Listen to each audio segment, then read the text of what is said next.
What if the smallest act of kindness you did for a stranger was the very moment your entire life began to change? What if the thing you built with your bare hands, in the quiet of the night, brought someone powerful straight to your door? This is the story of a man who had nothing, until one choice set everything in motion. Ethan Cole was a man forged in the fires of hardship, his life a tapestry of cracked dreams and relentless grit. At 38, he was a single father whose hands bore the scars of countless hours spent wrestling engines back to life. His garage, a sagging relic on the edge of a decaying industrial district, was his fortress, a crumbling sanctuary of oil-stained concrete and rusted tools that smelled of metal and memory.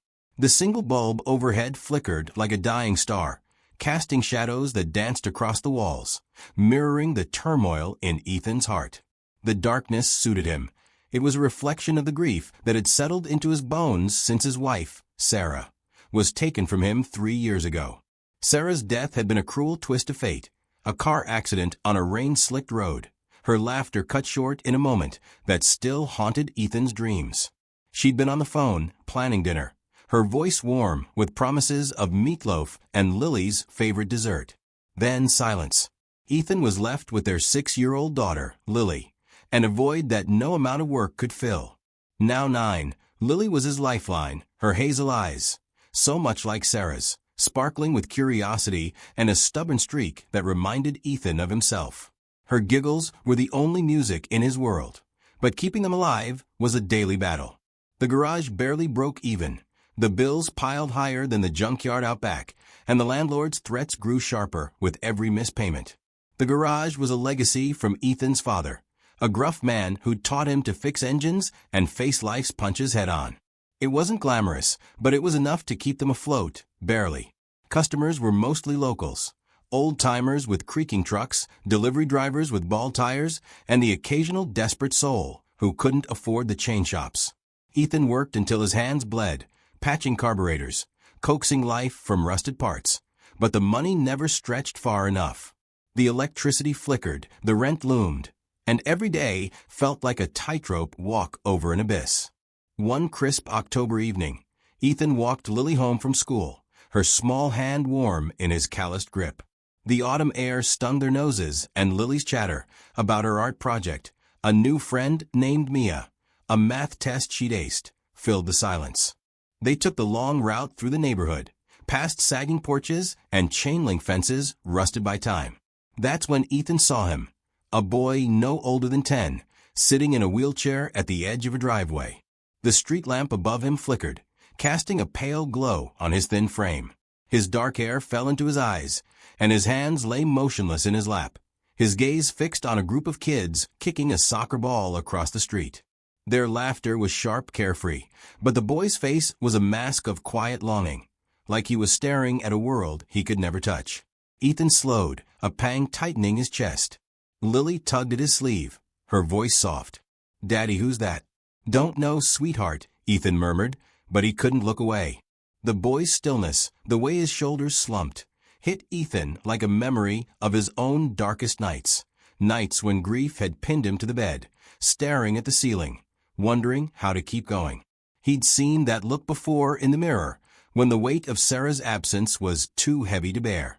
Over the next few days, Ethan pieced together the boy's story from neighbors' hushed conversations. His name was Oliver, born with a rare neuromuscular condition that left his legs useless from birth. His mother had walked out years ago, unable to cope with the endless hospital visits and the weight of his care. His father, a man rarely seen, was always away on business, leaving Oliver to navigate his world alone. The neighbors spoke of him with pity, their voices soft but empty, offering nothing but sighs and shakes of their heads. Ethan knew pity was worthless. It didn't fix broken things, it just left them to rust.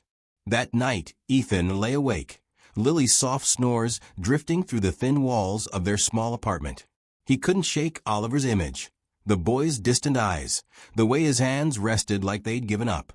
Ethan knew what it was like to feel trapped, to watch life move forward while you stayed stuck. He couldn't fix his own fractured world, but maybe, just maybe, he could give Oliver a piece of it back. The idea came to him in the dead of night, a faint light piercing the fog of exhaustion. Ethan had no money for fancy mobility aids, no connections to pull strings. But he had his hands, his tools, and a junkyard behind the garage brimming with forgotten possibilities. He'd always been good at building things, patching engines, breathing life into scraps. What if he could build something for Oliver? Not a wheelchair, cold and clinical, but something alive, something that could carry the boy into the world he watched from the sidelines. The next morning, Ethan sat at the kitchen table, sketching on a scrap of paper while his coffee went cold. He wasn't an engineer, just a mechanic with a knack for improvisation. He envisioned a small motorized car, simple, sturdy, something Oliver could control with his hands. It wouldn't be sleek or store-bought, but it would be real, built with purpose and heart. He imagined Oliver's face, the possibility of a smile breaking through that distant gaze, and it fueled him like nothing had in years. By day, Ethan kept the garage running, bantering with customers while he wrestled with rusted bolts and leaking oil pans. But when night fell and Lily was tucked into bed, he'd slip back to the shop, the bulb flickering above him like a heartbeat. He scoured the junkyard for parts, rusted bicycle chains, a cracked battery from a discarded lawnmower, wiring salvaged from a totaled sedan.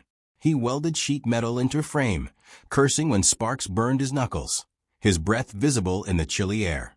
He found a small motor in a pile of go-kart parts and spent hours coaxing it back to life, its hum a quiet promise of what could be. The work was relentless, a marathon of sleepless nights and aching muscles. Ethan turned down overtime jobs, the lost income a gnawing worry, but he couldn't stop. His hands grew raw, his eyes bloodshot, his body screaming for rest. Lily noticed, her brow furrowing as she asked why he was so tired. "Just fixing something special, kiddo," he'd say, ruffling her hair, unwilling to share the project until it was right. He didn't want her hopes, or his own, to break if it failed. He painted the car bright red, the color of Lily's favorite crayon, imagining it might make Oliver's eyes light up. He rigged a lever for control, simple enough for small hands to manage, and added a padded seat for comfort. Every weld, every bolt, was a piece of Ethan's soul, a rebellion against a world that had taken so much from him. He thought of Sarah as he worked, her voice in his head urging him to keep going, to do something good. He remembered her late-night talks about making a difference, her belief that even small acts could ripple outward. This car, this small, imperfect thing, was his way of honoring her. For weeks later, the car was finished. It was rough, edges uneven, paint splotchy in spots, but when Ethan tested it in the garage, the motor purred, and the wheels spun smoothly across the concrete. He sat back, wiping sweat from his brow, and felt a flicker of something he hadn't in years: pride. Not the fleeting kind, but the deep, quiet sort that comes from knowing you've done something real. On a golden Saturday afternoon, the sun hung low, casting long shadows across the neighborhood. Ethan loaded the red car onto a cart and pushed it down the cracked sidewalks to Oliver's house, his heart pounding, not from nerves, but from anticipation. He didn't want thanks or recognition. He just wanted to see Oliver's face when the car moved. Oliver's house was a faded ranch style, its paint peeling, its lawn patchy and overgrown. Ethan knocked, but no one answered. He'd heard Oliver's father was often away, and the empty driveway confirmed it. In the backyard, Ethan found Oliver in his wheelchair near a sagging fence, a book open in his lap, but his eyes on the sky, chasing clouds. The boy looked up as Ethan approached, his expression wary, like he wasn't used to visitors. Ethan offered a small smile, the kind he used to calm Lily when she was scared. "Hey, Oliver. Made you something." Oliver's eyes flicked to the red car, curiosity replacing caution.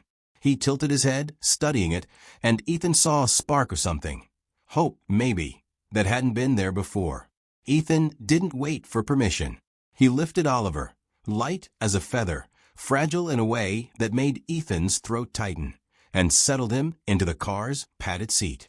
He showed him the lever, explaining how to push it forward to move, pull it back to stop, his voice steady despite the lump in his chest. Oliver hesitated, his fingers trembling over the lever, as if afraid it might break the moment he touched it. Then, tentatively, he pushed. The motor buzzed, and the car lurched forward, kicking up dirt.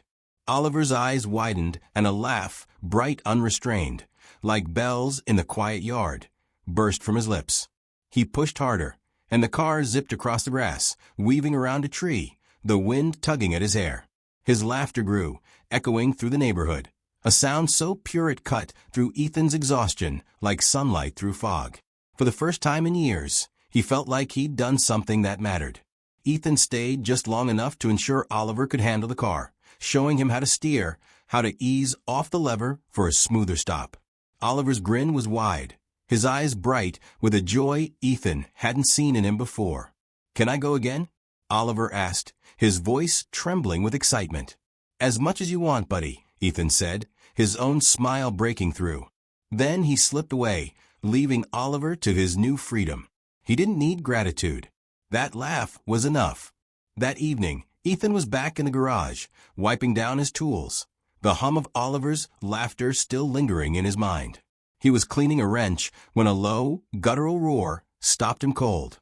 He stepped outside, squinting into the dusk. A black SUV gleamed under the street lamp, its sleek curves almost alien in the rundown neighborhood. The driver's door opened and a man stepped out, tall, broad-shouldered, in a suit that screamed wealth. His face was sharp, his eyes piercing, and Ethan's stomach dropped. He knew that face from billboards, from grainy news photos. Charles Whitmore, real estate mogul, one of the richest men in the city. And, according to the neighbors, Oliver's father. Whitmore held a tablet, its screen glowing with security footage. Ethan lifting Oliver into the red car, showing him the lever. Ethan's heart sank. Had he crossed a line? Was Whitmore here to accuse him of trespassing? To threaten him with lawyers? "I saw what you did for my boy," Whitmore said, his voice calm but heavy, like a man used to commanding rooms. Ethan braced himself, fists clenching at his sides. "I didn't mean any harm. Just thought he'd like it." Whitmore's expression was unreadable, his eyes studying Ethan like he was a puzzle to solve. He took a step closer. "You built that car from nothing. For a kid you don't even know." Ethan shrugged, uncomfortable under the scrutiny. Didn't seem right, him sitting there alone. Whitmore studied him for a long moment, then extended his hand. "Charles Whitmore. And I think you're the kind of man I've been looking for." Ethan's mind reeled. What did that mean? He shook Whitmore's hand, the grip firm, almost too firm, like a challenge. "I have an offer," Whitmore said. "One that could change everything." Whitmore didn't explain in the street. He gestured to the SUV, and Ethan, against his better judgment, followed. The vehicle's interior was a world apart. Leather seats that smelled of money, a dashboard glowing with tech Ethan couldn't begin to understand. They drove to a glass tower downtown, its facade reflecting the city's lights like a mirror. Inside, on a marble-floored office overlooking the skyline, Whitmore laid out his proposal. His company, Whitmore Enterprises, was launching a division to create affordable mobility devices for disabled children. Their engineers, with all their Ivy League degrees, were stuck. Prototypes were sleek but impractical, designed on screens, not in the real world. Whitmore had seen Ethan's car on the security footage, crude but functional, built with heart and ingenuity. He wanted Ethan to lead the project. "You're not an engineer," Whitmore said bluntly. "But you've got something they don't. You see the person, not just the problem." The offer was staggering, a 6-figure salary, a team of mechanics, a state-of-the-art workshop. Ethan would have creative control, a chance to build devices that could change lives. But there was a catch. They'd need to relocate to the city's tech hub, 2 hours away. It meant leaving the garage, the last piece of his father's legacy, the place where he'd scattered Sarah's ashes in secret.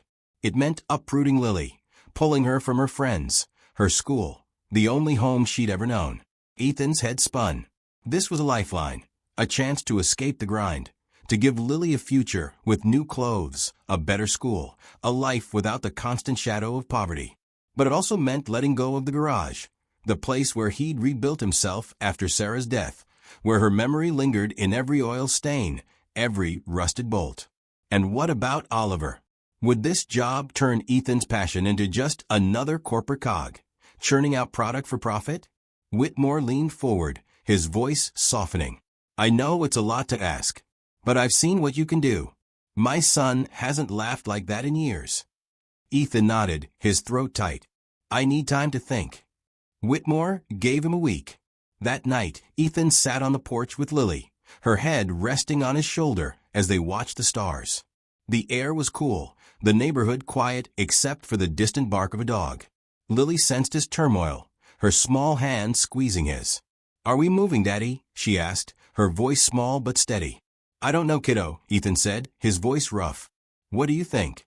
Lily thought for a moment, her brow furrowing like it did when she was solving a puzzle. If it means you can help kids like Oliver, I think Mommy would like that. She always said to help people, even when it's hard. Her words hit Ethan like a wrench to the chest.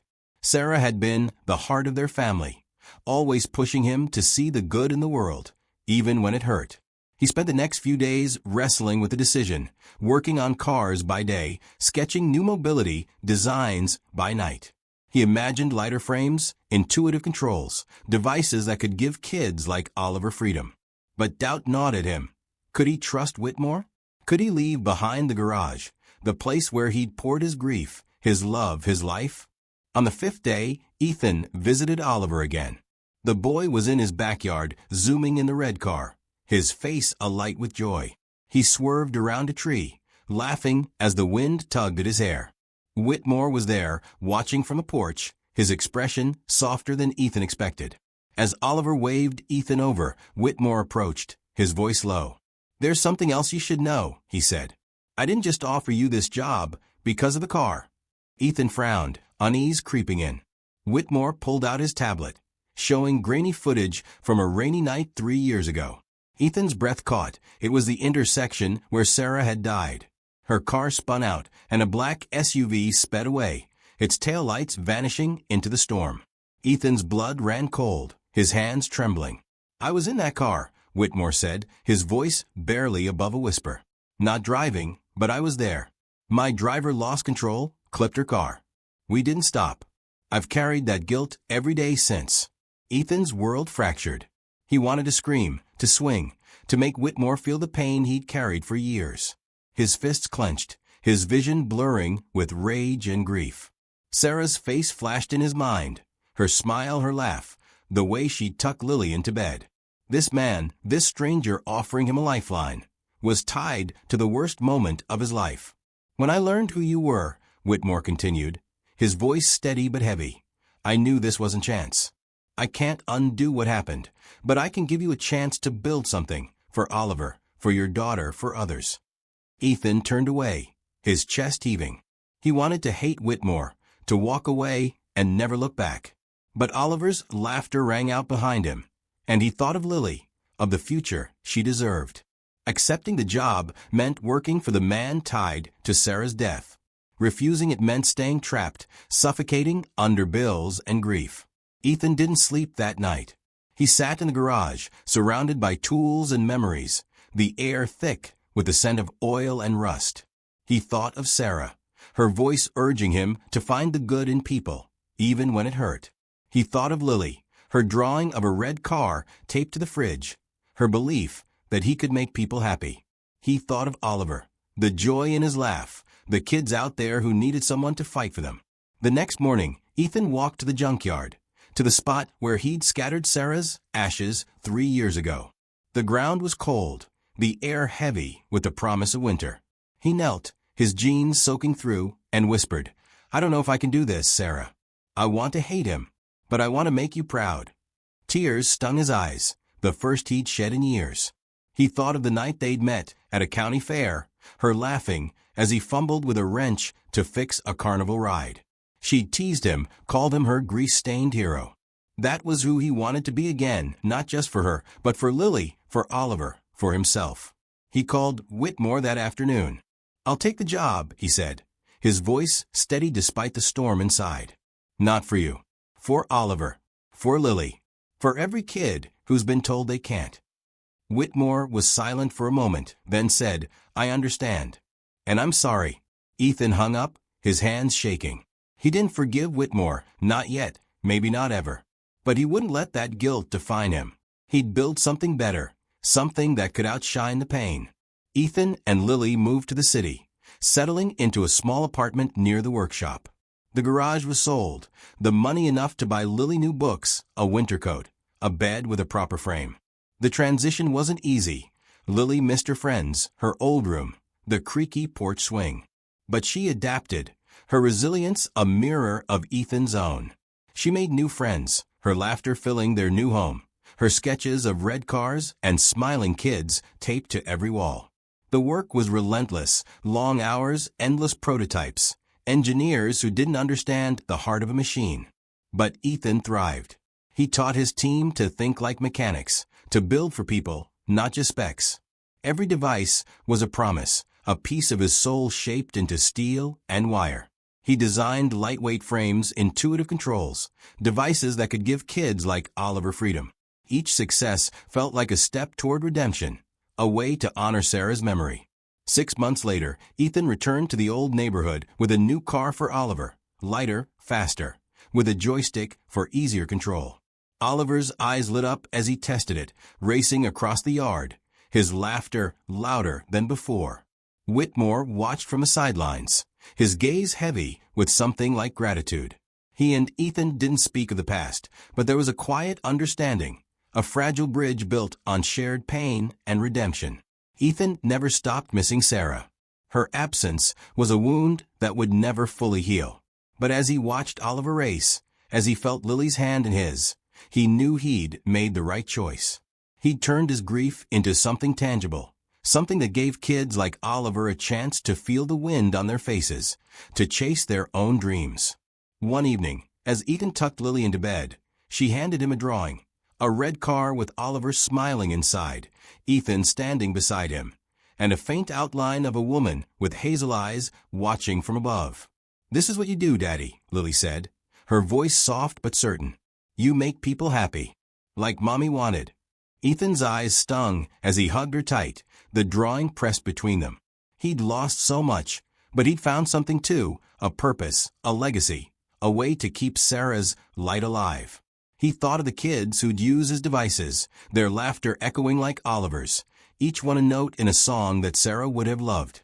And as he looked at the drawing, he knew he'd build 1,000 more cars for 1,000 more kids, because every smile, every moment of joy was a step toward healing, not just for them, but for him.